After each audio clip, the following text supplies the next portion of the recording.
Ya, bagaimana kita menjaga kesehatan fisik dan mental ya selama pandemi ini. Jadi ini satu judul yang agak umum, yang buat Bapak Ibu mungkin juga di antara Bapak Ibu juga sudah bisa menerka-nerka gimana sih apa isi dari presentasi saya ini. Tetapi ini kita saling sharing saja apa-apa yang saya ketahui, apa yang saya bisa sampaikan kepada Bapak Ibu ya.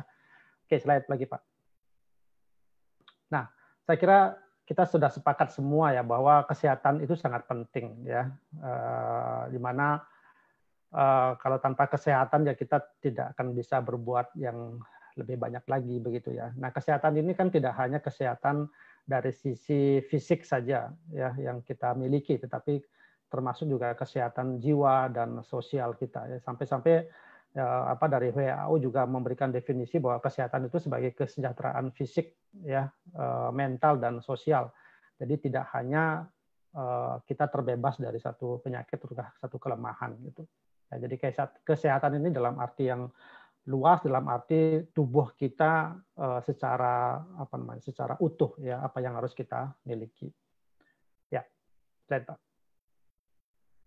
Nah, kesehatan fisik ini ya kesehatan tubuh kita sendiri dari sisi organ ya, artinya kesegaran jasmani. Jadi bagaimana kemampuan tubuh kita menyesuaikan fungsi ala-ala tubuh kita dalam batas yang optimal begitu. Jadi kita tidak merasakan sesuatu yang berlebihan. Itu namanya kesehatan fisik. Jadi kita bisa bekerja sehari-hari, kita bisa melakukan aktivitas sehari-hari ya tanpa melalui satu batas-batas. Itu kalau kita sampai seperti itu berarti kesehatan fisik kita masih dalam kondisi yang optimal gitu pengertiannya ya. Nah, bagaimana dengan kesehatan mental ya. Slide Pak. Ya, kesehatan mental ini adalah satu kondisi yang sejahtera ya, kondisi sejahtera di mana kita tuh mampu pertama menyadari kemampuan ya diri sendiri ya, mengatasi tekanan dan situasi dalam kehidupan sehari-hari, kemudian bekerja secara produktif dan mampu berkontribusi terhadap lingkungan dan komunitasnya. Nah, jadi dari WHO sendiri juga sudah memberikan 4 kriteria kapan kita harus dalam kondisi kesehatan mental ini, kondisi-kondisi yang seperti apa. Jadi itu yang tadi saya jelaskan. Bahkan dari WHO sendiri karena kesehatan mental ini dipandang sebagai sesuatu yang sangat kita perhatikan, sangat kita harus jaga. Setiap tanggal 10 Oktober itu diperingati sebagai Hari Kesehatan Mental Sedunia. Wah, itu sangat luar biasa ya, karena saat ini pun kalau mental, jiwa kita itu tidak sehat, secara otomatis akan banyak hal yang bisa terganggu. Ya, jadi memang sangat keterkaitan. Slide Pak. Bahwa kesehatan fisik dan kesehatan mental ini memang akan sangat saling berhubungan sekali. Jadi kesehatan fisik yang buruk itu bisa meningkatkan satu resiko kesehatan mental. Nah, demikian juga kesehatan mental yang kurang baik juga bisa mengakibatkan kesehatan fisik kita akan sangat drop sekali ya.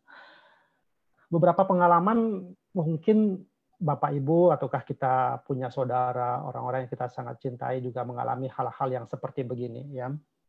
Jadi bagaimana pada saat terjadi satu kegangguan pada kesehatan fisik, misalnya ada kecelakaan ya, ada satu penyakit tertentu yang demikian hebat ya, itu pasti akan mempengaruhi satu mental dari keluarga kita ataukah pasien tersebut ya.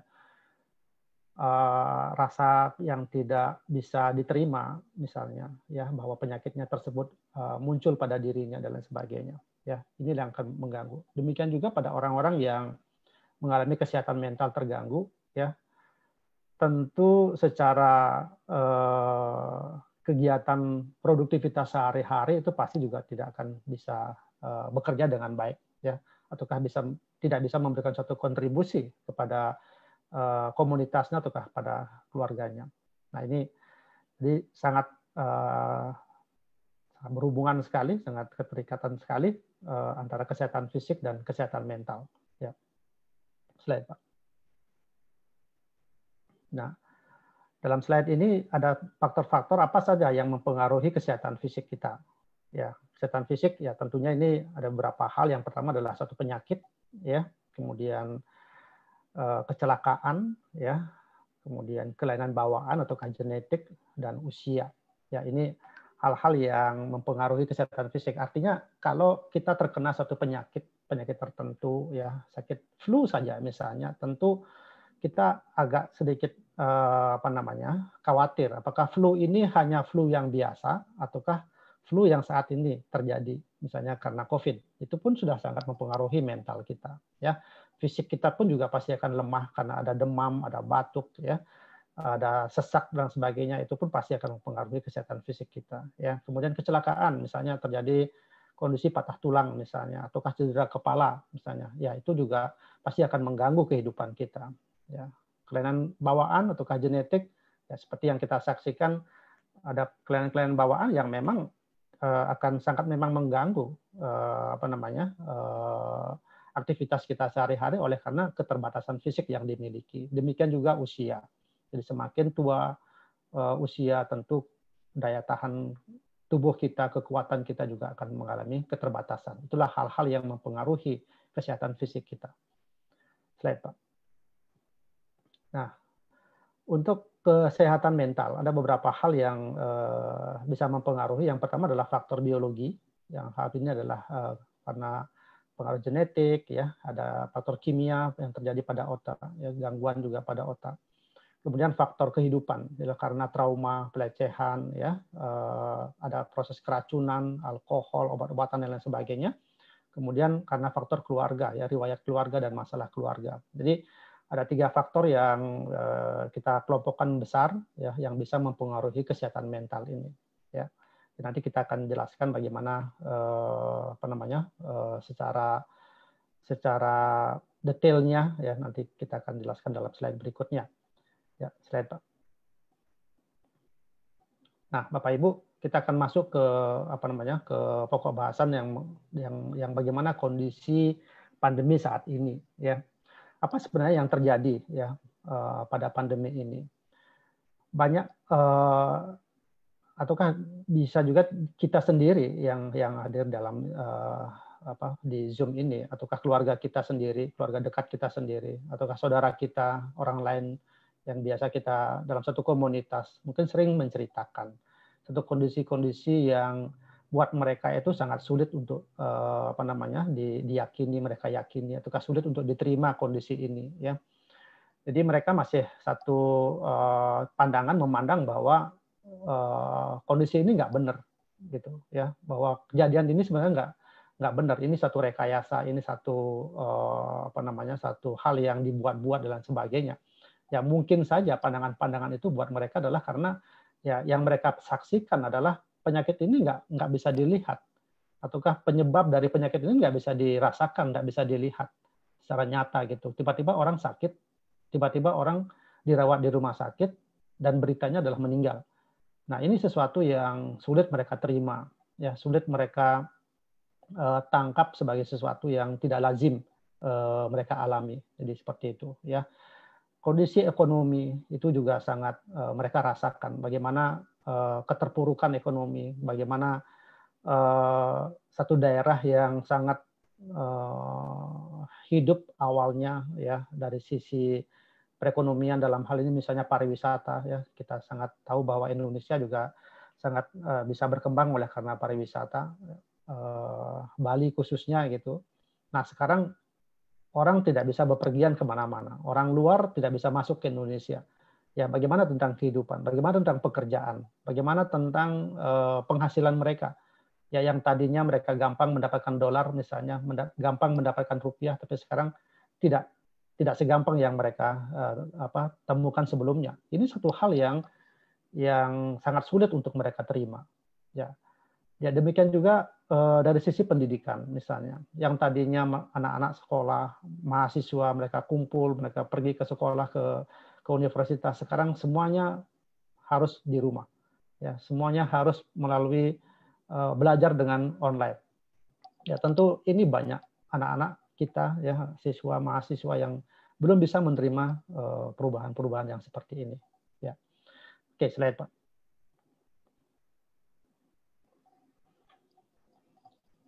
Oke, slide, Pak.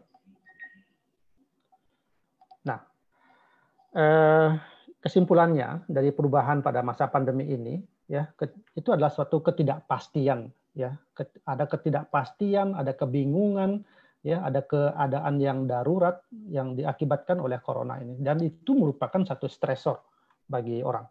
Ya, stresor berarti penyebab yang menyebabkan stres, ya, pada orang-orang tersebut, ya. Jadi ketidakpastian dalam hal apa? Jadi mereka selalu meminta bahwa wabah ini harus berakhir gitu, ya, harus berakhir. Tapi mereka tidak bisa menjawab kapan ini wabah ini akan berakhir. Nah, itu yang terus terjadi berkecamuk di dalam pikiran-pikiran, ya. Kemudian dalam kehidupan yang sehari-hari seperti yang saya ceritakan, mata pencaharian mereka meminta supaya mata pencaharian kembali lagi seperti yang dulu. Ya, mereka bisa bebas bekerja, mereka bisa menghasilkan pendapatan seperti yang dulu. Ya, tapi ya mereka sulit ternyata memenuhi kehidupan ini. Demikian juga kekhawatiran akan bagaimana kalau seandainya virus corona ini menginggap ataukah menginfeksi dirinya.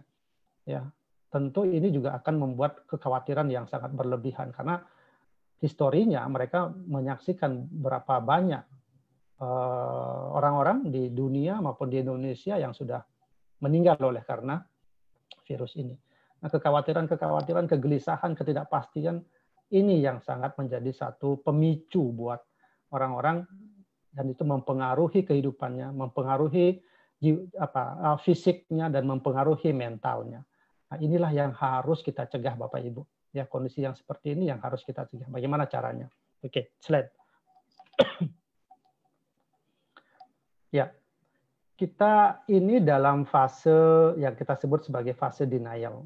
Ya, artinya kita belum bisa menerima kondisi ini. Jadi pada saat kita dalam posisi tidak bisa menerima kondisi ini, inilah yang disebut sebagai fase penyangkalan. Jadi kita boleh dibilang belum bisa menerima kondisi ini terjadi pada diri kita, terjadi pada daerah kita, terjadi pada negara kita, terjadi pada dunia ini. Ya. Nah, kalau kita perhatikan, slide Pak. Ya, kalau kita perhatikan fase-fase penyesuaian bagaimana pada akhirnya seseorang itu bisa acceptance, jadi bisa menerima kenyataan ini. Jadi mereka memang butuh satu fase, butuh waktu untuk bisa sampai pada tahap penyesuaian. Ya, Bapak Ibu, kita sudah selama 1 tahun. Ya, saat ini kalau kita hitung dari awal kita disampaikan bahwa ada infeksi virus corona ini, COVID-19 ini, kita sudah sampai dalam fase 1 tahun. Artinya mungkin saja sebagian di antara kita itu masih ada yang dalam fase denial, masih ada dalam fase belum bisa menerima, jadi masih menyangkal.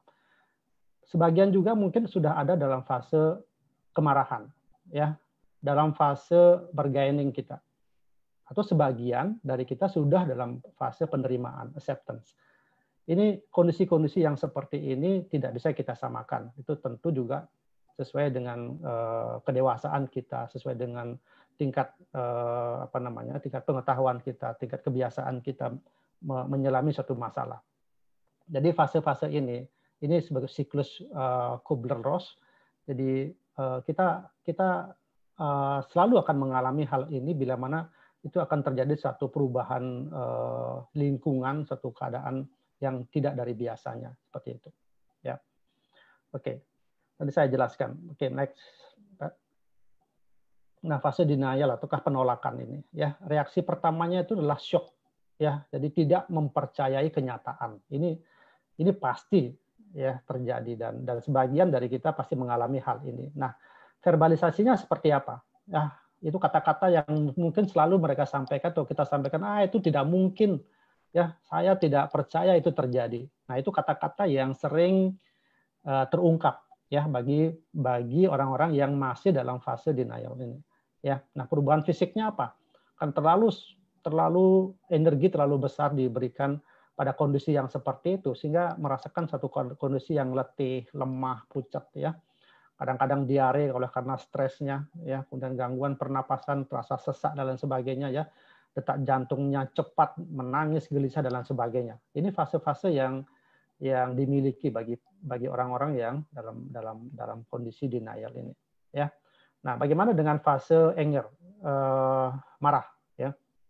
Jadi kalau kita tahu sebenarnya dalam fase marah ini orang sudah mulai sadar akan kenyataan. Nah, jadi itu. Jadi marah, tapi marahnya ini diproyeksikan kepada orang lain. Nah, jadi kalau diajak untuk berdiskusi, maka orang lain tersebut yang disalahkan, itu, ya. Jadi perilakunya sedikit yang agresif. Nah, lah namanya gimana mengekspresikan orang marah ya. Jadi ya reaksinya seperti apa ya? Mungkin Bapak Ibu juga sudah sering marah. Jadi seperti itulah apa namanya kondisi apa namanya fisiknya. Ya. Lanjut Pak. Nah, yang ketiga ini fase bergaining. Ya, bergaining ini tawar menawar. Jadi dari fase marah sekarang ke fase tawar menawar. Nah, verbalnya itu begini. Jadi seandainya itu terjadi pada saya gitu. Nah, jadi mereka mengilustrasikan bahwa kalau itu terjadi pada saya mungkin tidak akan seperti begini gitu. Ya. Jadi ada proses bergaining. Jadi kenapa harus pada saya yang terjadi ya? Kenapa harus pada orang tua saya yang terjadi? Nah, seperti itu ya. Jadi ini masih di fase bergaining. Nah, kalau fase depresi itu menunjukkan sikap untuk menarik diri. Jadi tidak mau berbicara atau dalam putus asa dan lain sebagainya karena sebagai upaya sudah dilakukan misalnya untuk upaya pencegahan ya, upaya proteksi, tapi itu masih juga terjadi. Banyak orang yang masih kita dengar meninggal sakit, rumah sakit penuh, ada pasien di UGD yang tidak tertangani, kesulitan untuk dapat tempat, itu fase-fase depresi. Jadi mengilustrasikan bagaimana kalau seandainya saya yang mengalami hal ini dan saya dibawa ke rumah sakit, tempat tidur tidak ada, ruang isolasi tidak ada dan sebagainya. Itu yang terlalu terpikir sehingga apa ya dalam aktivitas yang terganggu, ya susah tidur, ya letih, tidak mau makan dan sebagainya, ya jadi itu. Nah yang kelima ini adalah fase acceptance, jadi fase penerimaan, ya fase penerimaan. Nah pola pikiran pada objek ini hilang, ya berkurang sedikit-sedikit. Jadi verbalisasinya adalah ya jadi mereka mengatakan apa yang bisa saya lakukan agar saya bisa cepat sembuh misalnya, ya. Kalau dia sebelumnya sudah diponis oleh dokter bahwa harus dioperasi misalnya, tapi dia belum menyangkal. Tapi akhirnya sekarang menerima, oke lah saya harus operasi gitu. Ya jadi dalam kondisi pandemi ini, oke, akhirnya dia baru bisa menyadari bahwa oke, ternyata memang virus corona ini ada.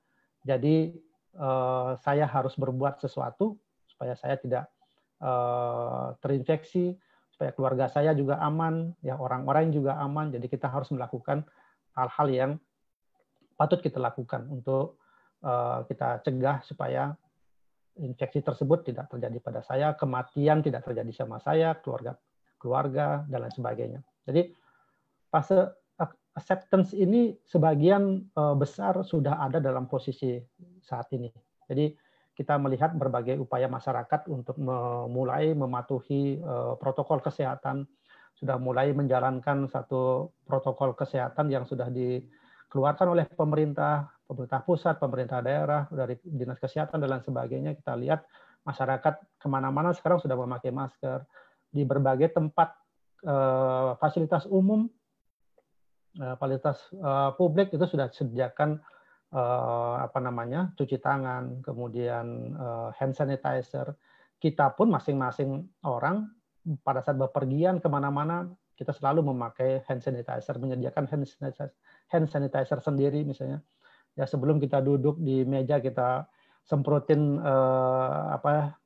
desinfektan misalnya dan sebagainya. Itu artinya apa? Kita sudah mulai menerima dan kita mulai menjalankan apa-apa yang sudah diperintahkan oleh oleh regulasi dalam upaya untuk pencegahan agar virus tersebut tidak menular kepada kita.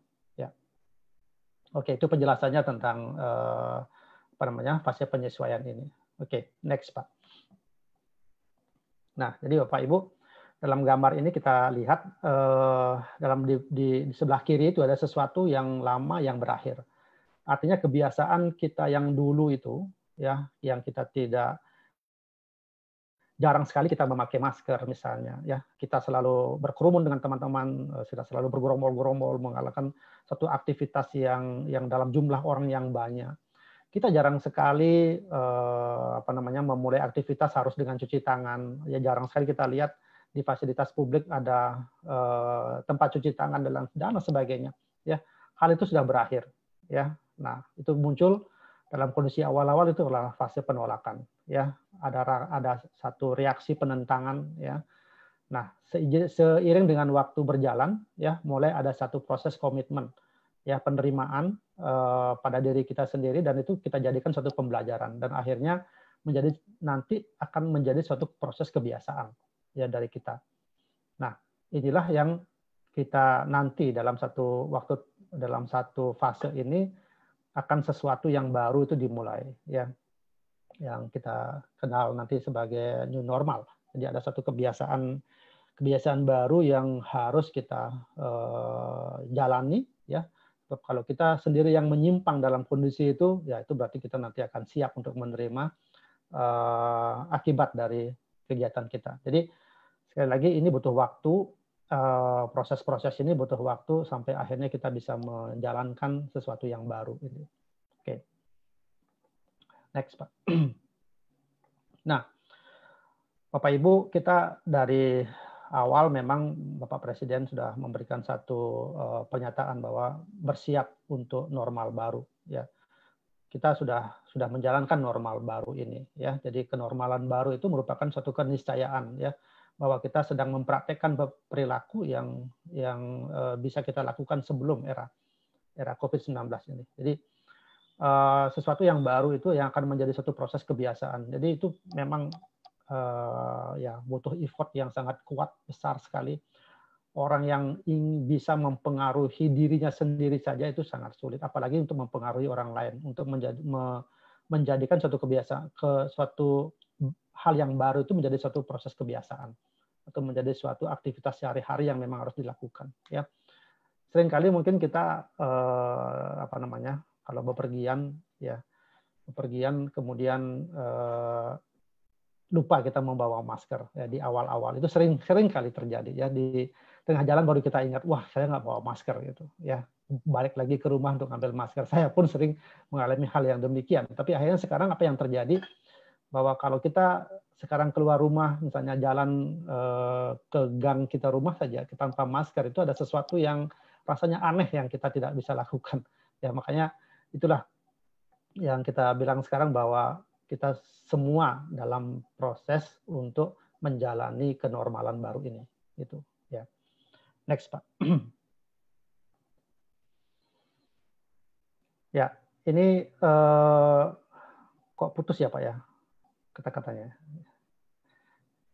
Ya, ini maksud saya adalah Bapak Ibu, kita lebih bagus mencegah daripada mengobati ya. Jadi mencegah daripada mengobati itu mungkin kata-kata mudah ya buat kita, kata-kata yang selalu mungkin kita dengar ya, kata-kata yang selalu kita baca ya, mencegah lebih baik daripada mengobati. Tapi kondisi pandemi inilah yang memberikan pembelajaran yang sangat luar biasa buat kita, bahwa memang iya ya, memang iya akhirnya gitu, bahwa pencegahan memang lebih baik daripada pengobatan ya. Jadi apa yang kita lakukan sekarang ini, apa yang sudah kita lakukan bagi Bapak Ibu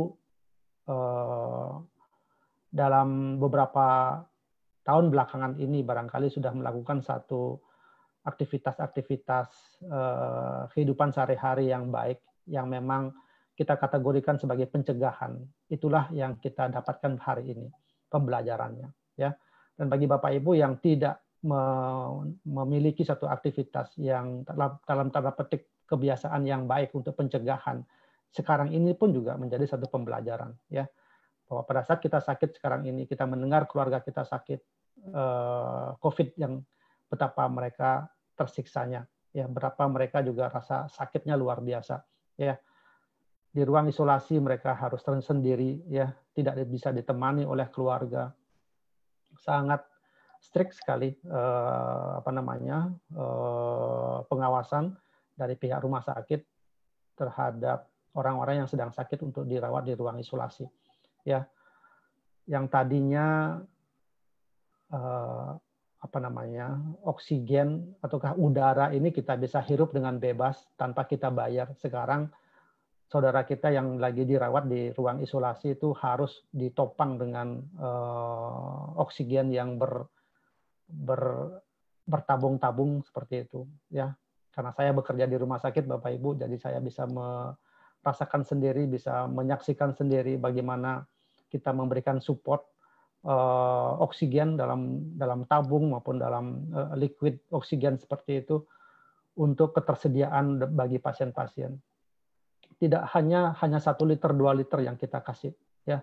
Itu sampai bisa mencapai 10 liter, 15 liter, ya, per menit yang kita bisa support untuk keberlangsungan kehidupannya.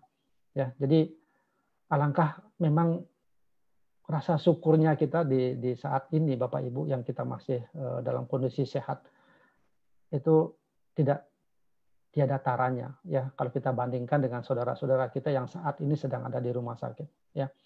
Bagaimana kita mendengar ruang isolasi di beberapa rumah sakit di daerah Jawa dan Bali yang saat ini sedang menjalani PPKM misalnya, tingkat keterisian dari rumah sakit, khususnya ruang isolasi, khususnya lagi ruang ICU, itu sudah sangat mendesak sekali.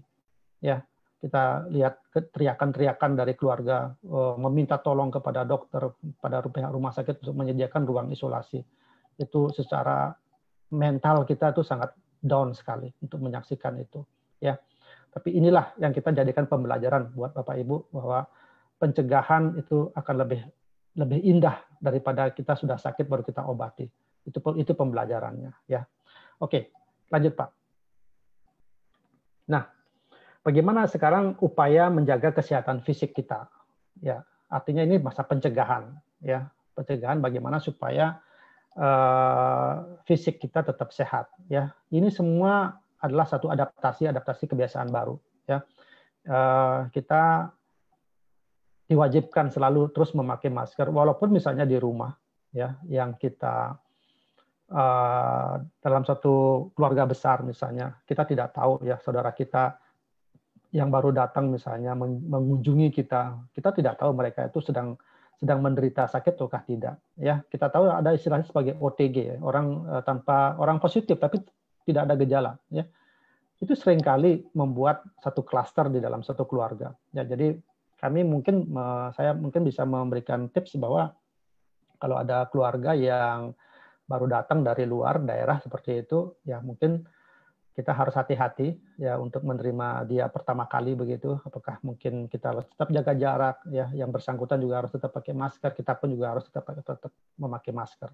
Ya, ini karena sering kali, ya, kita ingin ketemu dengan keluarga untuk berhandai tolan gitu, ya, untuk bersukaria, tapi ujung-ujungnya kita terkena satu sakit, ya, karena mereka yang menularkan kepada kita, ya, karena kita ketidaktahuan bahwa yang bersangkutan adalah sedang OTG gitu, ya. Kemudian satu kebiasaan adalah tetap menjaga jarak, ya. Jadi di fasilitas umum itu baik dalam di satu tempat ataukah kita bepergian dan sebagainya, itu pasti ada satu tanda-tanda bahwa jarak itu harus tetap kita jaga. Jadi tidak boleh berkerumun gitu. Paling tidak seperti itu. Nah, nanti sebentar saya akan sampaikan kenapa jarak itu harus kita lakukan. Ya, jaga jarak itu harus kita lakukan, ya. Kemudian kebiasaan baru adalah sering cuci tangan memakai sabun, ya, dengan air yang mengalir. Ini paling bagus, ya. Sesering mungkin kita memang pada saat kita ingin baru pulang dari luar rumah, misalnya saat kita ingin masuk ke dalam rumah, sebaiknya memang segera cuci tangan dulu sebelum kita membuka pakaian kita, ya. Itu suatu proses kebiasaan yang sangat sulit dan sering-sering lupa, ya. Saya pun sebagai tenaga kesehatan sering juga lupa itu, tapi itu yang dulu, ya. Sekarang ini sudah keseringan ingat gitu, ya. Anak-anak saya, keluarga saya juga lebih sering memang lakukan kebiasaan cuci tangan ini, ya. Kemudian ya dalam misalnya kita bertransaksi di satu perbelanjaan, misalnya kita memang sebaiknya memakai uang elektronik, itu lebih aman, ya. Oke. Ini berbagai upaya. Nah, ini yang saya sampaikan Bapak Ibu. Oke, next Pak. Pemakaian masker dan jaga jarak, ya. Jadi kalau ini yang sebelah kiri ini dianggap sebagai orang yang sedang sakit, sedangkan yang di kanan adalah orang yang tidak sakit, ya.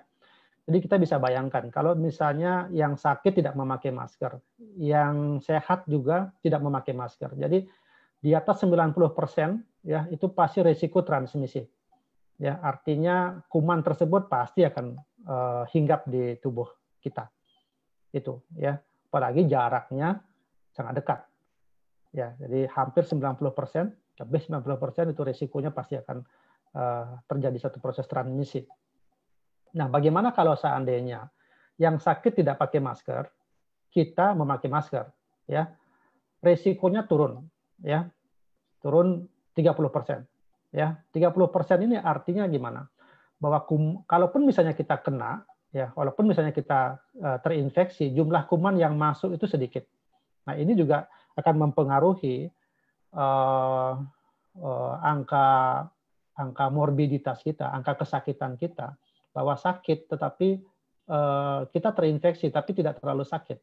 Itu yang nanti kita akan bisa jelaskan kenapa kalaupun misalnya kita memakai masker, orang yang sakit tidak memakai masker, kita tetap akan kena tapi jumlah kuman yang masuk itu sedikit dibandingkan dengan kedua-duanya tidak memakai masker. Itu pengertiannya. Ya. Nah, akan sangat berbeda kalau seandainya orang sakit itu memakai masker. Ya, sehingga jumlah partikel yang membawa kuman tersebut itu akan lebih sedikit, ya, jumlahnya keluar dan semprotannya itu pasti akan lebih pendek. Nah, orang yang tidak memakai masker yang kebetulan lewat itu juga pasti akan kena, ya, tapi persentasenya adalah sekitar 5%. Nah, itu yang bisa terjadi. Jadi apalagi sama-sama misalnya yang sakit memakai masker, yang tidak sakit juga memakai masker, tapi dengan jarak yang relatif masih dekat, maka potensinya masih tetap ada, yaitu sekitar 1,5%. Ya, yang paling bagus adalah ini yang paling bawah, ya. Jadi orang yang sakit juga tetap memakai masker, kita pun kemana-mana harus memakai masker, tapi oleh karena jarak antara kita dengan yang sakit itu tetap kita awasi, tetap kita jaga, maka potensinya adalah 0%. Ya, itu kita menyatakan bahwa itu potensinya adalah 0%. Nah, jadi Bapak Ibu, ini gambar yang sangat bagus sekali buat kita memberikan ilustrasi, memberikan informasi kepada keluarga kita yang masih membandel untuk memakai masker. Ya, jadi caranya adalah jangan lepas masker dan selalu jaga jarak. Ini yang dua hal yang sangat penting sekali buat kita pakai sebagai pemberian informasi kepada teman kita, kepada saudara kita bahwa inilah sangat penting ya. Di selain tadi itu mencuci tangan memakai sabun dan air mengalir. Ya, oke, next Pak. Nah, kebiasaan kita pencegahan ini tentu adalah tetap mengkonsumsi makanan, minuman yang sehat ya. Ini gambarnya ya. Artinya 4 sehat 5 sempurna itu pasti akan meningkatkan fisik kita ya, meningkatkan kesehatan fisik kita ketimbang kita mengkonsumsi makanan-makanan yang tidak sehat ya. Ya ini sekali lagi Bapak Ibu, banyak teman-teman kita, banyak saudara kita yang tadinya mengabaikan untuk mengkonsumsi makanan minuman yang seperti begini ya. Dengan adanya sekarang ini, ya untungnya kebiasaan-kebiasaan yang jelek itu bisa dibalikkan. Jadi mereka lebih aware dengan fisiknya, lebih menata kembali kebiasaan sehari-harinya makan minuman yang sehat ini yang kita sangat syukuri. Gitu. Ya. Next.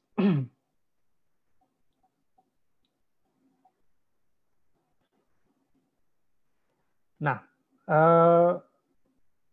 Kita mungkin ada yang apa namanya, atau Bapak Ibu ada yang bertanya, Dok, untuk vitamin yang mana yang saya boleh konsumsi, misalnya untuk menjaga-jaga kesehatan kita gitu, ya. Saya katakan vitamin apapun itu bagus, ya. Apapun yang Bapak Ibu konsumsi, mau vitamin apapun itu bagus, ya. Sepanjang itu memang kita konsumsi secara benar, secara rutin, dosisnya juga tepat, itu pasti akan memberikan manfaat yang bagus buat kita. Nah, tetapi dalam masa pandemi ini ada mungkin vitamin-vitamin dan mineral yang memang harus lebih banyak kita konsumsi, ya. Karena ini terus terang saja vitamin D, vitamin C dan mineral zinc ini memang tiga komponen yang dilakukan penelitian bahwa ini sangat membantu sekali dalam proses apakah dalam kondisi perbaikan, misalnya pasien dalam kondisi sakit, ataukah kita melakukan pencegahan, ya. Itu. Jadi vitamin D, vitamin C, dan mineral zinc. Jadi kalau misalnya kita konsumsi secara sendiri-sendiri ya silakan, ya. Jadi ada nama-nama obat yang kandungannya adalah khusus vitamin D saja, ya, dengan berbagai miligramnya, ya dipersilakan saja, ya. Ada vitamin C yang kandungannya sendiri-sendiri, ya silakan, ya. Tapi sekarang ini ada banyak obat yang dikemas dalam satu formula tertentu yang isinya adalah vitamin D, vitamin C, zinc, dan vitamin-vitamin yang lain, ya, digabungkan jadi satu. Itu juga silakan, ya. Tapi ini adalah rekomendasi dari dokter, ya. Bila mana ada pasien yang membutuhkan tambahan vitamin, jadi yang direkomendasikan adalah seyogianya tambahkan vitamin D, vitamin C, dan mineral zinc ini. Oke. Nanti saya akan jelaskan satu-satu. Next, Pak. Nah, vitamin D ini peranan vitamin D dalam modulasi sistem imun, ya. Jadi vitamin D ini menghambat menghambat ekspresi, ya, menghambat ekspresi dalam transkrip, ya, beberapa sitokin. Jadi sitokin ini kan sesuatu yang memang untuk inflamasi, ya. Jadi yang kedua adalah meningkatkan sitokin T helper yang bersifat antiinflamasi dan sebagai antiproliferasi, ya, yang poten terhadap sel T.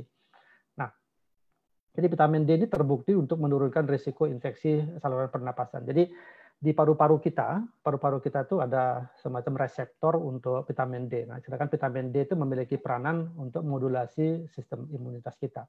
Jadi memang sangat penting sekali konsumsi vitamin D ini untuk dalam kondisi kita proteksi maupun yang sedang mengalami masalah di infeksi. Jadi negara kita kan banyak sinar matahari, ya kan, seperti itu. Tapi belakangan ini kan banyak musim hujan, jadi matahari nggak terlalu banyak.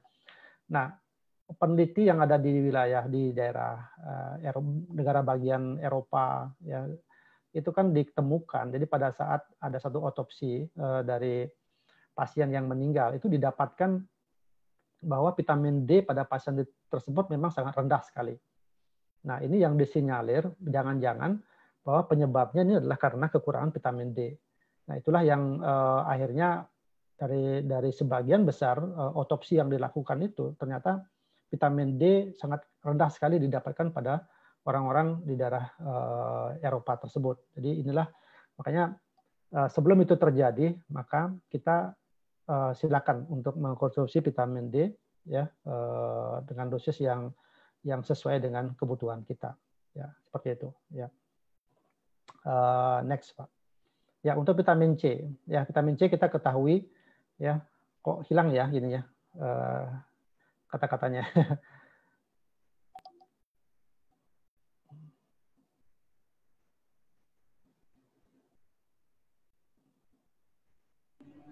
Sebentar ya, Dok, saya buka dulu dari yang asli.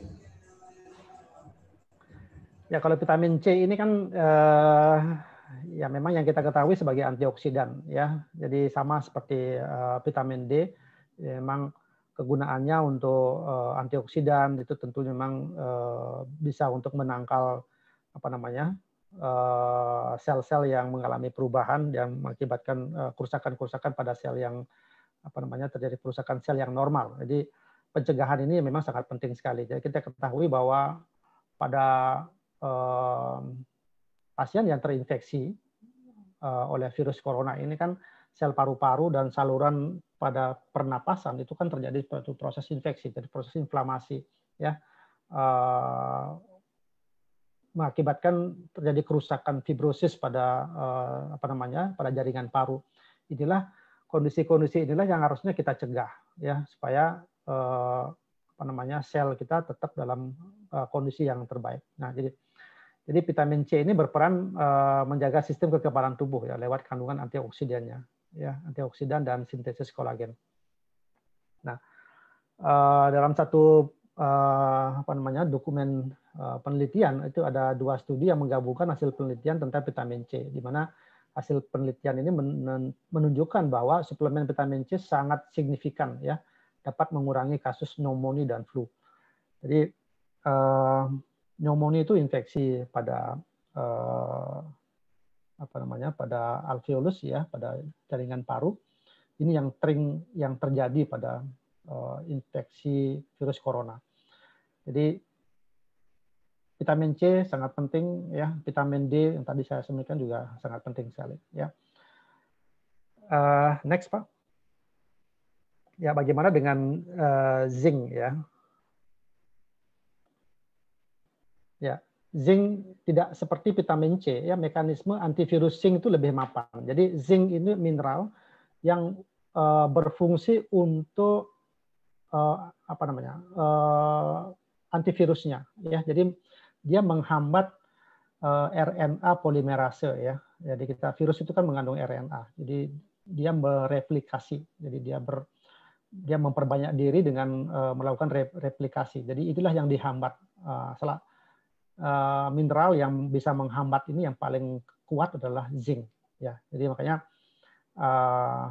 WHO ya melalui departemen medisnya dia menyampaikan apa namanya memberikan satu saran bahwa zinc, vitamin C dan vitamin D ini adalah merupakan satu terapi wajib yang harus diberikan kepada pasien yang sedang dirawat di ruang isolasi atau yang sedang terinfeksi COVID. Jadi itu, ya. Oke, next Pak. Nah, apalagi Bapak Ibu yang saat ini sedang mengkonsumsi ya produk kesehatan, produk makanan kesehatan kita, ya. Jadi kita sudah berada pada jalan yang benar, Bapak Ibu. Ya, kita sudah ada pada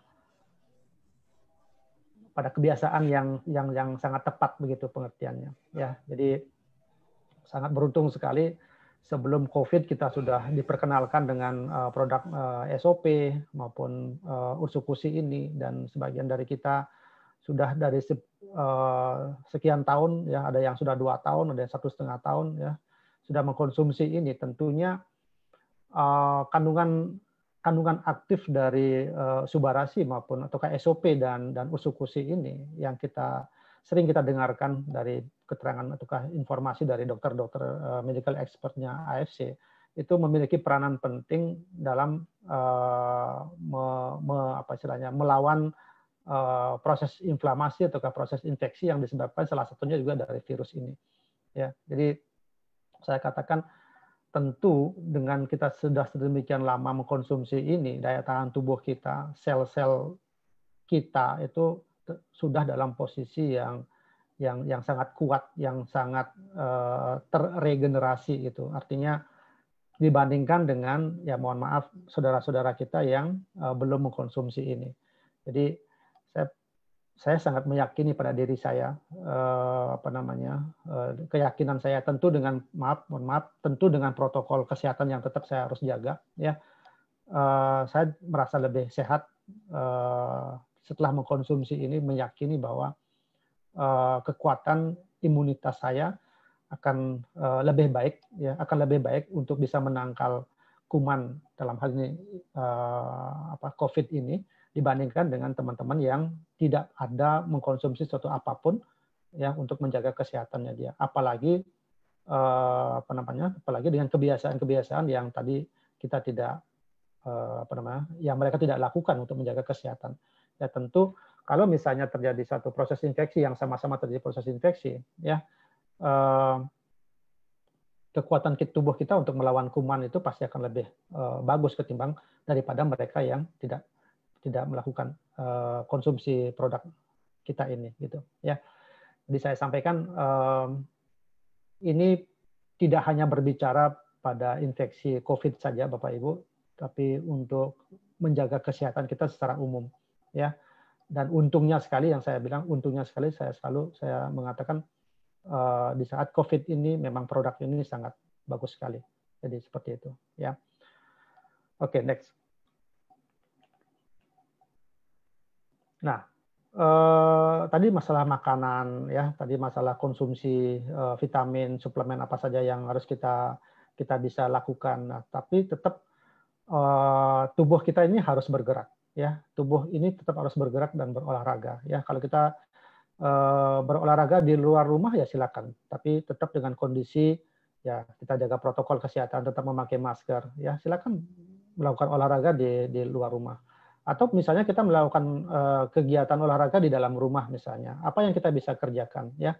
Ada kita yang memang ada yang senang yoga ya silakan, ya. Ada yang memiliki halaman rumah yang demikian luas, misalnya kita mau gerak tubuh, ya mau olahraga silakan. Yang penting kita harus tetap bergerak, ya, supaya tubuh kita ini tetap sehat, gitu, ya. Oke, next, Pak. Nah, Bapak Ibu, sekarang ini kan sedang digalakkan ya untuk tindakan vaksinasi. Nah, ini saat ini di bulan Februari ini sudah vaksinasi tenaga kesehatan tahap pertama namanya. Ya, jadi penyuntikan yang pertama. Ya, nanti di bulan pertengahan Februari ini akan dilanjutkan ke tenaga-tenaga pegawai negeri ya ataukah pelaku-pelaku pelayanan di publik itu nanti akan dilakukan penyuntikan ya terhadap vaksin COVID ini. Saya sudah tervaksin, saya sudah menjalani vaksin tahap pertama dan saya ya berterima kasih sekali saat vaksin tidak terjadi hal yang mungkin Bapak Ibu sering dengar efek sampingnya ataukah berita-berita yang belum tentu kebenarannya begitu, terjadi ini terjadi itu, tapi saya sangat berterima kasih pada Tuhan semua tenaga kesehatan di rumah sakit saya itu tidak ada satupun yang mengalami hal-hal yang dibilang seperti yang membahayakan, boleh dibilang gitu. Memang ada sebagian yang merasakan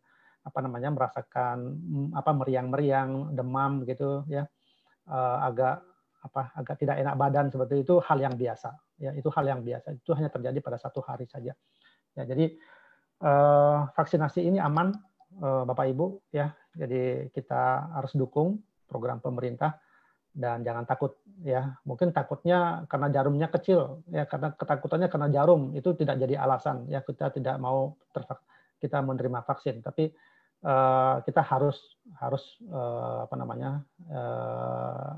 tervaksinasi. Jadi supaya herd immunity kita itu bisa kita wujudkan. Jadi itu ya. Oke, next. Oke. Bagaimana dengan menjaga kesehatan mental kita? Ya, ini beberapa hal yang harus kita lakukan. Yang pertama, menenangkan pikiran. Ya, yang kedua, kita harus tidur dengan cukup. Ya, hindari rokok. Ya, kemudian batasi kita melihat, mendengar hal-hal yang informasi-informasi yang jelek tentang COVID misalnya. Ya, ini sesuatu yang harus kita lakukan, bagaimana membuat pikiran kita itu tetap tenang ya, pikiran kita itu tetap bahagia, pikiran kita itu tetap dalam kondisi yang normal begitu ya. Jadi ada banyak hal ya. Ini hanya sebagian saja yang saya sampaikan, tapi saya sampaikan bahwa apapun itu kegiatan-kegiatan yang bisa untuk menyehatkan mental kita, silakan mau dilakukan. Gitu ya. Oke, next Pak. Nah, bahwa berpikir positif ini bisa meningkatkan imunitas tubuh. Nah, ini yang yang sering kita lihat bahwa orang yang selalu berpikir positif itu akan bisa membuat energi kita ya selalu dalam kondisi yang baik, sehingga imunitas secara umum itu akan tetap tinggi. Jadi kalau imunitas kita tetap tinggi, otomatis kuman ataukah sesuatu yang dapat membuat tubuh kita sakit itu kita bisa lawan. Jadi berpikir dan sugesti positif bukan berarti menghilangkan kewaspadaan ya dan menyepelekan, tapi berusaha tetap tenang. Jadi kita mendengar ada berita yang jelek, misalnya berita yang tidak mengenakan di luar, jadi boleh kita terima, tapi jangan kita camkan terlalu dalam ya. Kita hanya menjadikan pembelajaran bahwa kita selalu harus tetap tenang sehingga pikiran kita tetap menjadi sehat dan positif itu. Ya, ini yang harus kita jaga Bapak Ibu. Ya. Next. Nah, Bapak Ibu, tadi itu kan saya katakan kalau dalam kondisi kita masih sehat, ya. Nah, bagaimana kalau misalnya kita sakit? Ya. Kalau kita sakit, artinya gejala-gejala yang kita alami itu mengarah ke gejala-gejala seperti gejala flu, batuk, pilek, demam seperti itu. Maka segera ke rumah sakit. Ya, jangan menunda kondisi itu tambah lebih berat ya, karena kita selalu memandang bahwa oh ini hanya flu biasa. Caranya adalah kita harus tegakkan. Ya, siapa yang menegakkan? Dokter. Ya, silakan. Saya wajibkan ke rumah sakit. Kenapa ke rumah sakit? Ya, karena di sana ada fasilitas radiologi, ya, ada fasilitas laboratorium yang bisa kita lakukan. Sekali ke tempat tersebut itu kedua pemeriksaan tersebut sebagai pemeriksaan penunjang itu bisa kita lakukan untuk menegakkan apakah ini ada mengarah ke gejala COVID atau tidak. Ya, tentu kalau misalnya gejala-gejala tersebut, gejala batuk, flu, demam itu memang ditunjang oleh hasil laboratorium dan radiologi menunjukkan memang ke arah COVID, suspek COVID, dan yang harus dilakukan perawatan, maka tempatnya adalah di ruang isolasi. Ya, jadi rumah sakit sekarang sudah banyak berbenah. Ya, sudah banyak melakukan standarisasi ruangan, jadi kita sudah memisahkan mana pasien COVID dan non-COVID. Jadi asumsi masyarakat akan ketakutan pergi ke rumah sakit oleh karena banyak COVID itu sudah harusnya hilang. Ya, justru yang sekarang pergi ke rumah sakit itu yang paling aman. Ya, karena apa? Karena semua rumah sakit sekarang sudah memisahkan mana pasien yang non gejala COVID dan mana yang non COVID. Jadi ruangannya pun sudah kita bedakan, ya tempat pemeriksaannya pun sudah kita bedakan. Jadi jangan takut, ya jangan merasa terlalu khawatir bahwa kalau masuk ke rumah sakit itu nanti akan banyak COVID dan sebagainya. Jadi asumsi atau persepsi yang seperti itu sebagiannya dihilangkan. Ya. Oke, next.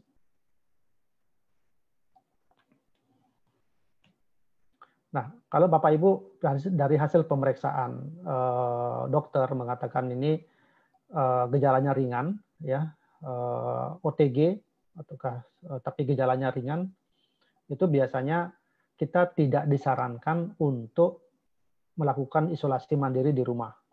Nah, ini yang informasi yang paling penting barangkali yang penting sekali buat Bapak Ibu. Jadi isolasi mandiri sekarang di rumah itu ditiadakan oleh karena apa?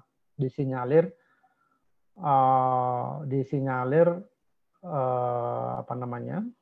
penularan di keluarga itu terjadi gitu ya, makanya pemerintah menyediakan satu tempat apakah sebagai rumah sakit darurat ya, disilakan sebagai rumah sakit darurat atau di hotel misalnya ya, ini seperti di Jakarta ya, memakai Wisma Atlet misalnya seperti itu, dikelompokkan di sana semuanya baik yang bergejala ringan dan yang OTG dikelompokkan di sana. Harapannya apa?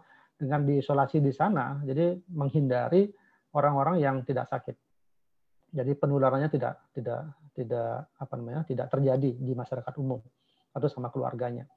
Nah, ini upaya ini dilakukan sekali lagi untuk menekan angka infeksi kepada orang-orang yang lain gitu, atau keluarga yang lain. Kalau dulu mereka diberikan kebebasan, oke, isolasi mandiri, tapi kita kan tidak pernah tahu kemampuan mereka di dalam keluarga itu apakah benar mereka bisa menjaga menjaga jarak, tidak bertemu dan sebagainya. Jadi klaster keluarga dalam saat ini masih dikatakan sangat tinggi, ya itu yang menyebabkan angka infeksi di suatu daerah itu sangat meningkat gitu. Ya. Lanjut, Pak. Jadi ini ya dengan berjalannya waktu bahwa kita sudah setahun ini, jadi kita harusnya sudah mulai bisa menerima kondisi corona ini. Jadi oleh Bapak Presiden mengatakan bahwa kita harus hidup berdamai dengan COVID, kan begitu. Kalau kita sudah bisa menerima kondisi yang seperti ini, pikiran kita otomatis bisa lebih tenang, ya, bisa lebih berpikir positif. Tetapi tetap mengatakan bahwa kita harus waspada, ya, karena begini Bapak Ibu, bahwa virus corona ini tidak akan hilang, ya, tidak akan hilang di dunia ini, di sisi kehidupan ini, ya. Akan tetapi kita bisa menghindarinya dengan jalan apa? Protokol kesehatan tadi itu, ya. Nah, dengan kita bisa menjalankan protokol kesehatan itu dengan adekuat, ya, maka aktivitas kita pun baik di rumah maupun di luar rumah itu kita bisa jalankan dengan tanpa ketakutan. Artinya kita bisa berdamai, ya, dengan tatanan kehidupan yang baru ini. Jadi itu pengertiannya. Jadi ya dengan kedewasaan mental kita, dengan kedewasaan pengetahuan kita, dengan informasi yang kita dapatkan, ya kita seyogyanya mulai kita bisa berdampingan dengan virus corona ini. Jadi karena memang kita tidak bisa mengatakan bahwa virus corona ini harus mati semuanya, itu tidak. Sama dengan virus flu, ya, ataukah virus-virus yang lain, DHF misalnya, itu mereka tetap ada di dunia ini, tetap ada di sekitaran kita. Nah, kapan itu bisa terjadi? Ya, pada saat terjadi satu reinfeksi lagi. Ya, tentu cara-cara pencegahannya akan berbeda-beda gitu. Ya. Nah, kebetulan saja ini virus corona penularannya kan melalui airborne atau melalui droplet. Jadi kita harus cegah dropletnya tersebut, baik yang langsung mengenai saluran pernapasan kita, ataukah mata dan mukosa kita, ataukah yang hinggap pada satu permukaan benda, dan hinggap pada tangan dan kita mengusap hidung kita, mulut kita, ataukah mata kita, itu yang menjadi satu entrance untuk bisa kuman tersebut masuk ke dalam tubuh kita. Itulah yang kebiasaan-kebiasaan yang harus kita cegah, ya, yang harus kita proteksi diri untuk tetap menjaganya. Ya, itu yang dimaksud, bahwa sekali lagi kita jangan mengharapkan corona itu akan hilang. Ini pikiran-pikiran yang harus kita hindari, kita harus cegah bahwa mereka akan tetap selalu ada, dan kitalah yang harus menyesuaikan dengan kondisi itu. Ini yang sebagai bagian new normal. Ya. Oke, next. Bapak Ibu, kita memiliki tubuh yang demikian sempurnanya, ya, bahwa tubuh kita tuh memiliki adaptasi yang sangat bagus sekali. Ya, sekali lagi tubuh kita memiliki kemampuan hemostasis yang bagus sekali. Tubuh kita memiliki kemampuan hemodinamik yang bagus sekali. Ya, jadi untuk menjadi sehat, ya, kita butuh keseimbangan dalam semua hal.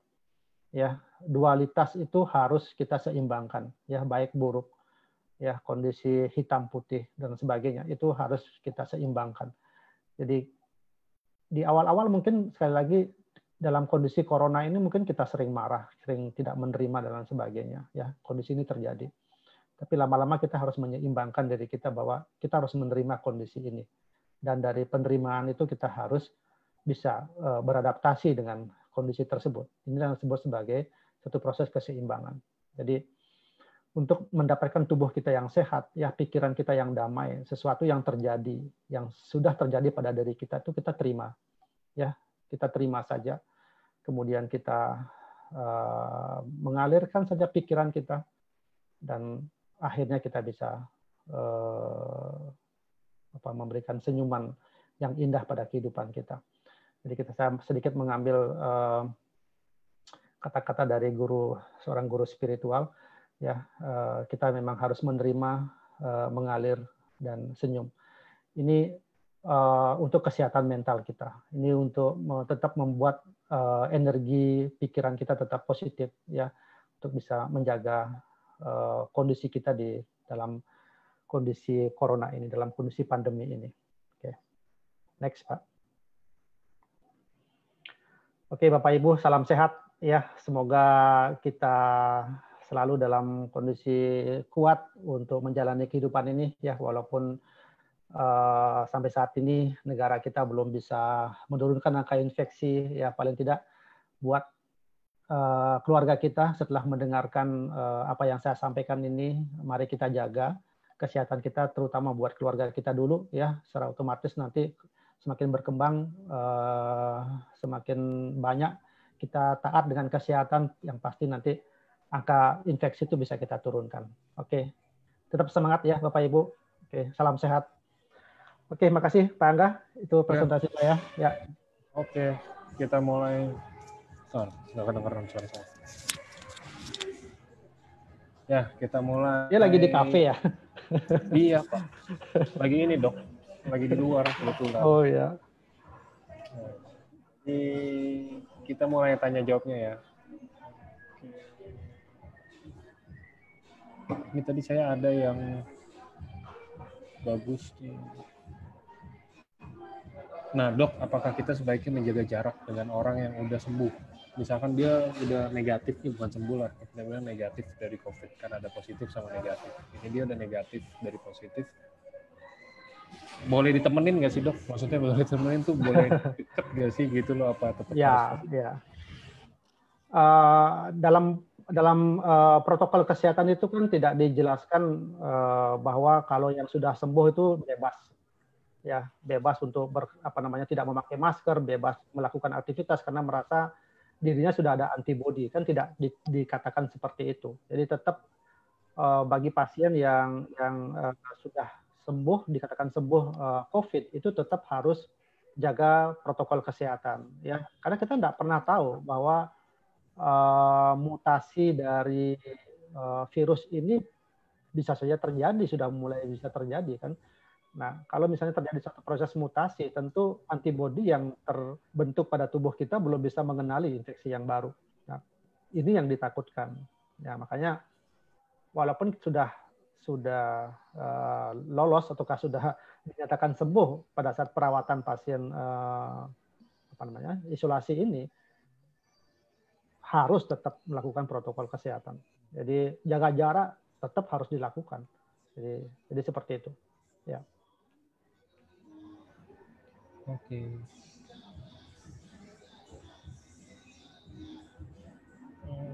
Dok, ini saya mau tanya, tapi ini kayak pribadi dari saya aja sebenarnya. Ya.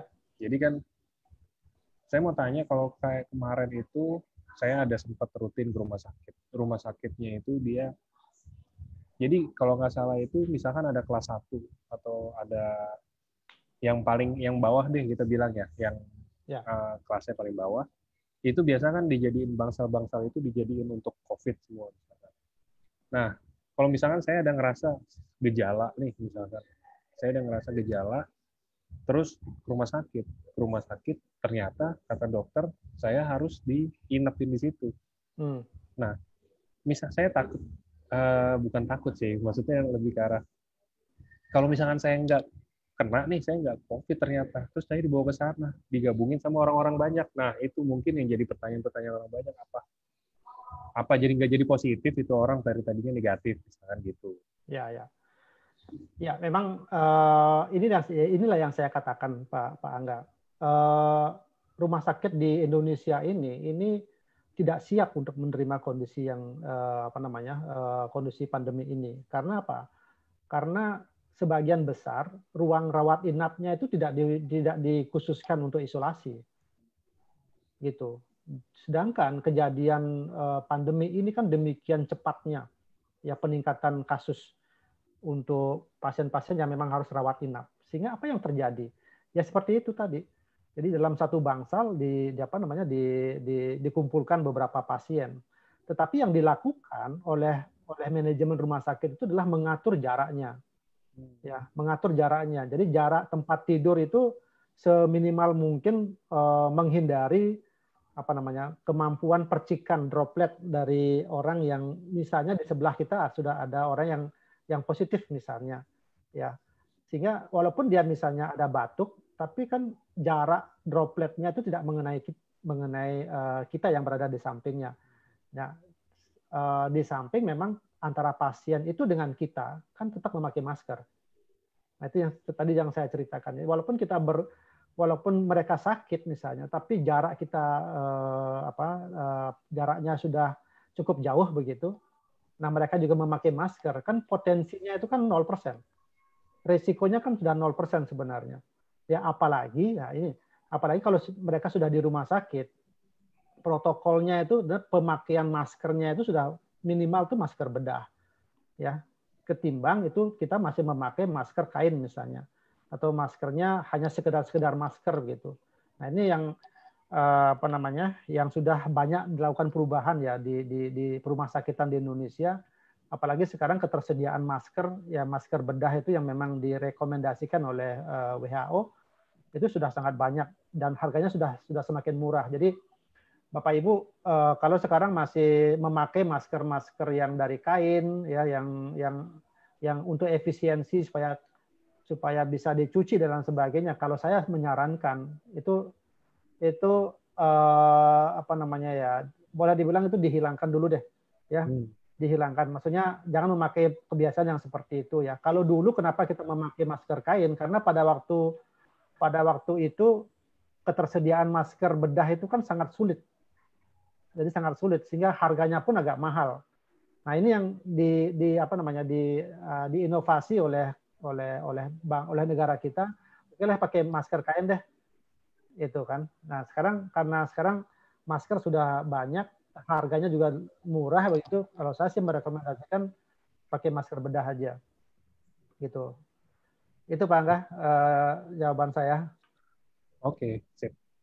Menjelaskan. Soalnya ini juga beberapa ada yang tanya, Dok, kalau kayak misalkan saya rutin ke rumah sakit, misalkan antar suami, cukup dengan pakai masker bedah aja, atau misalkan harus tambah face shield atau apa segala macam gitu. Mungkin itu menjawab lah. Itu semacam variasi nggak sih, Dok, sebenarnya? Ya, kalau face shield itu sebenarnya melindungi mata, ya, melindungi mata sama telinga kita sebenarnya. Kalau bagusnya sih face shield-nya tuh dari dari jidat kita ya sampai turun ya, menutupi sedikit rongga telinga kita itu sampai ke bawah. Itu yang bagusnya. Karena memang benar-benar itu akan menutupi percikan. Kalau misalnya terjadi percikan droplet, mata kita kan memang terlindungi. Itu. Jadi bukan hanya kalau hidung sama mulut kita kan sudah ada masker. Ya. Akan sangat salah kalau seandainya yang kita pakai itu hanya face shield saja. Nah, itu pasti tidak akan juga membuat keamanan untuk proteksi kita itu tidak adekuat. Jadi kalau kita pakai face shield, sebaiknya memang pakai masker dulu baru pakai face shield.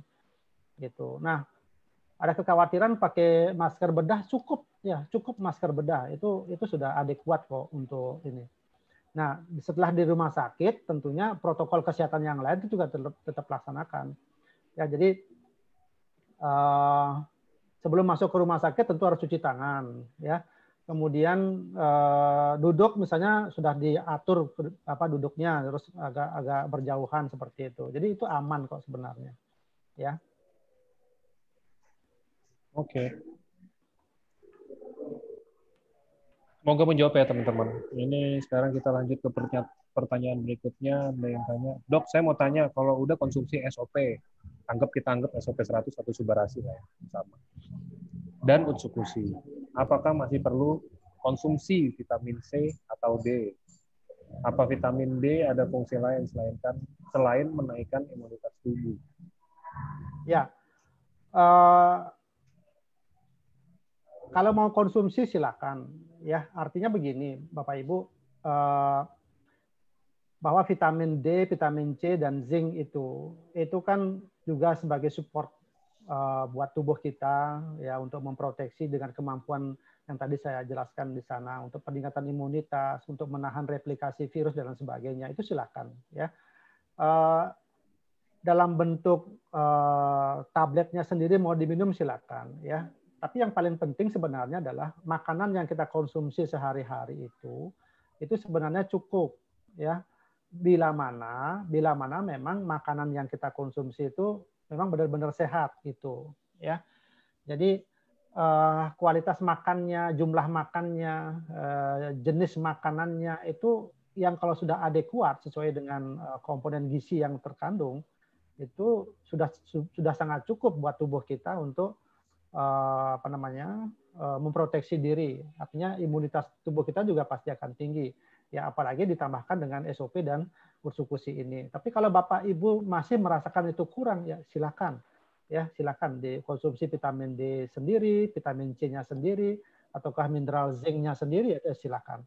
Ataukah meminum misalnya multivitamin ya silakan aja kan di sana kalau namanya multivitamin kan pasti juga terkandung vitamin-vitamin yang saya maksud tadi itu. Ya, tapi tidak berlebihan. Itu pengertiannya ya. Tidak berlebihan artinya ketakutannya yang luar biasa begitu sehingga minumnya pun sehari 3 kali gitu. Itu tidak juga benar gitu ya. Kalau berlebihan juga akan memberat organ-organ kita yang dalam metabolismenya itu. Gitu. Oke.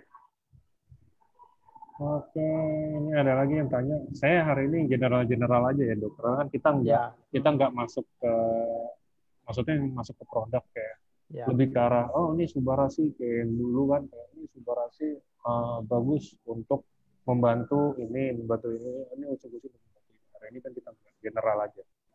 Jadi ini ada yang tanya, dok, gimana cara kita menjaga fisik yang menjelang lansia 50 sampai 60 tahun?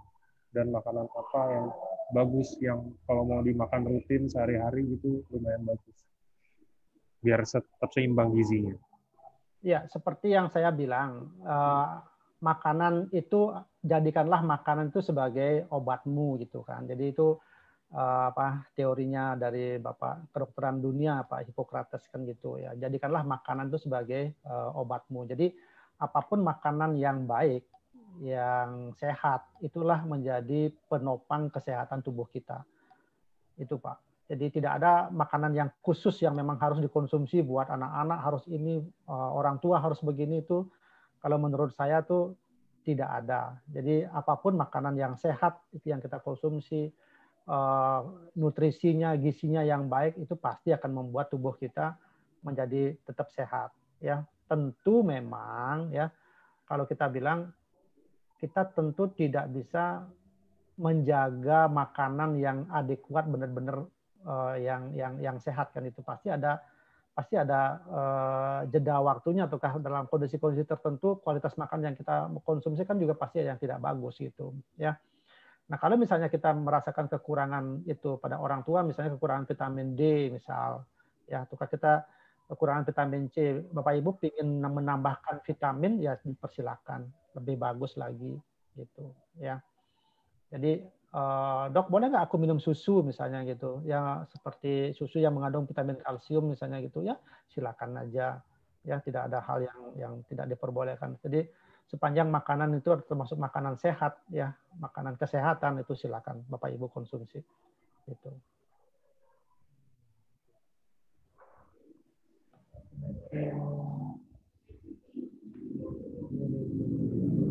Dok mau tanya, kalau vitamin D itu kalau untuk balita 2 tahunan bagus nggak sih dan anjurannya berapa banyak? Soalnya selama pandemi nggak bisa keluar karena takut corona yang biasa kan jemur-jemuran gitu dok. Ya ya. Jadi maksudnya mau dikonsumsi oral aja untuk vitamin. Diberikan susu aja. Ya, vitamin D kan banyak tuh yang terkandung dalam susu ya. Jadi kalau apalagi balita 2 tahun gitu kan. Jadi konsumsi susu secara rutin aja, secara sesuai dengan kebutuhannya itu udah cukup kok untuk menjaga kesehatannya mereka. Jadi tidak perlu ada tablet khusus vitamin D yang diberikan ke anak-anak itu nggak perlu. Jadi cukup dalam kandungan susunya itu aja yang diberikan.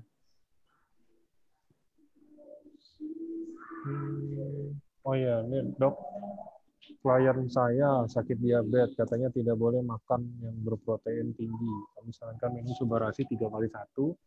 Setelah 1 bulan HbA1c ya turun, tapi kreatinnya naik.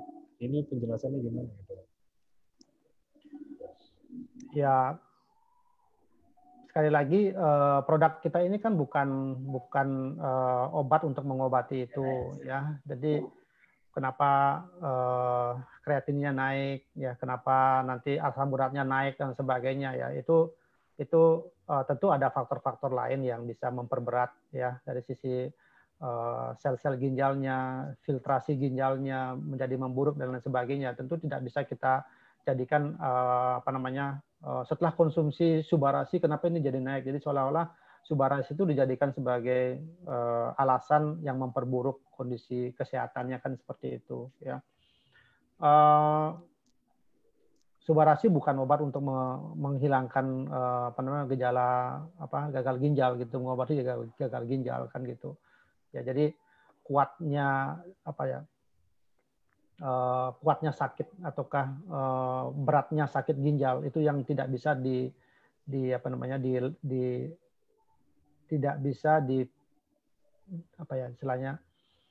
bisa cepat juga untuk dikembalikan regenerasi selnya, sehingga memang kondisi beratnya itu yang lebih keras, sehingga memang filtrasi ginjalnya jadi lebih menurun dan akibatnya apa? Yaitu kreatininnya juga akan meningkat.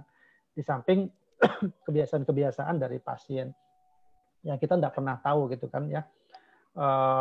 Di rumah dia makan apa? Dia mungkin mungkin saja minum alkohol begitu misalnya, ataukah minum air yang terlalu berlebihan, sementara dari dokternya menganjurkan ini harus minumnya harus sekian ratus cc maksimal dalam sehari. Tapi kebiasaan-kebiasaan yang seperti itu kan tidak tersampaikan kadang ke kita gitu. Nah, ini yang saya katakan ya, janganlah mencari mencari alasan bahwa ini karena Subarasinya mengakibatkan itu gitu. Sorry ya. Oke, iya dok. Oke, ini ada pertanyaan satu. Ini juga salah satu pertanyaan yang menjadi misteri buat saya dok. Jadi ini ada yang tanya, yang tadi kita bahas tentang COVID di rumah sakit, kalau misalkan udah di jarak-jarakin gitu ya. Ya. Tapi kan kita tetap di satu AC, kita tetap di satu saringan udara. Apa itu nggak ngaruh dok? Ya, begini Pak.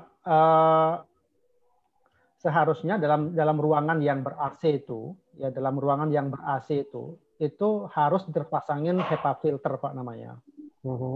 Ya, HEPA filter itu satu alat yang bisa untuk menyaring virusnya dan membunuh virusnya gitu. Nah,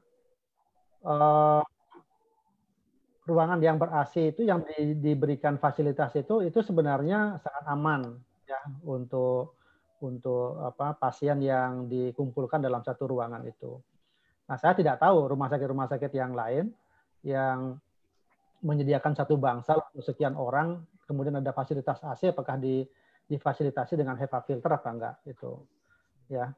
Itu salah satu alat yang bisa untuk mengurangi angka infeksi penularan, baik itu antar pasien maupun ke antar petugas gitu ya. Nah, biasanya kan pasien yang seperti ini kan dirawat di ruang isolasi yang tekanan negatif ya, pasien COVID ini. Tapi kalau dia dirawat di ruangan yang ber-AC itu harusnya sendiri kalau tidak ada fasilitas HEPA filternya.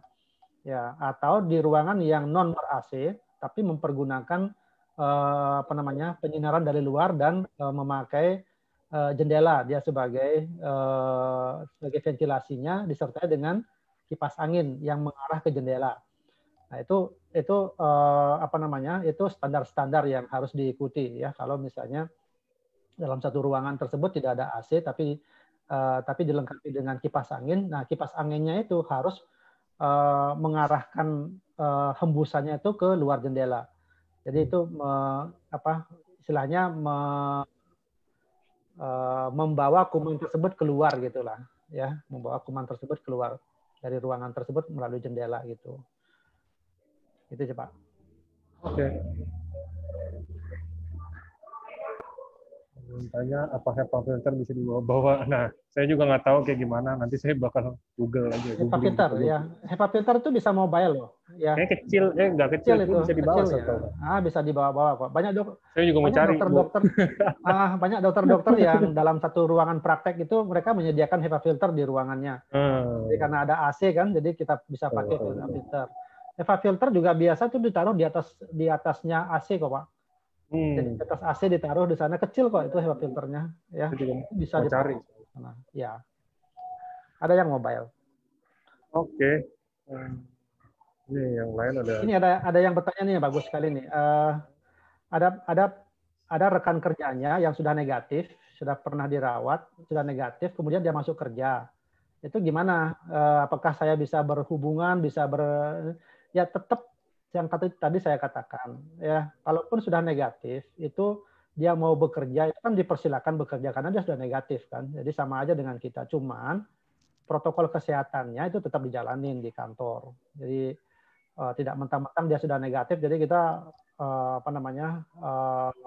kita berdekatan sama dia, atau karena dia pasca COVID, jadi kita menghindari dia, enggak juga begitu, gitu. Jadi kita harus ya memandang kita sama lah ya, walaupun kita masih negatif, dia sudah pernah positif dan sekarang negatif, itu tidak mengucilkan penderita, atau kita tidak mengabaikan atau kita mengabaikan protokol kesehatan, itu tidak juga gitu ya.